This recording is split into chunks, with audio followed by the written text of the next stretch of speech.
Here are a few things you need to know right now. First, we're still watching oil prices closely. After Brad just mentioned, they plunged below $100 a barrel for the first time since May.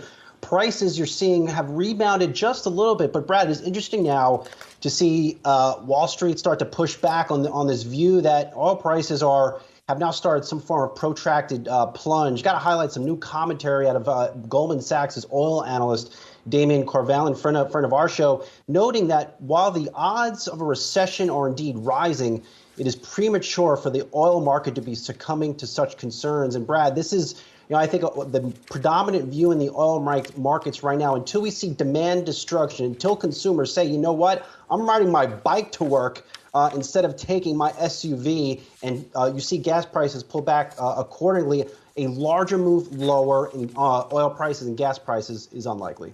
Perhaps a lot of investments in scooters that people might be making. But too. At the same time, we spoke with Tamar Essner yesterday, and even throughout this year, she's been giving us some great insight and analysis on oil prices, because it's not just oil prices. She reminds us continuously that our high natural prices for gas, natural gas prices, energy prices, agricultural and food prices, so potentially more damaging if oil prices had sustained at some of those higher levels. Sure, a bit of reprieve here as of right now. We'll hope that Brent and WTI remain in this $100 ballpark, if you will, and continue to tick lower. But that's a major question, especially considering how the supply chain crunch is going to continue to hit on consumers, at least on the product side. And so on the service side of filling up the tank of gas, and also seeing some of those fuel prices factored in to ticket prices when they purchase for perhaps some of that late summer travel, that's particularly going to come into play. And that's where the demand destruction still remains intact, at least right now. And so that's what analysts are going to continue to really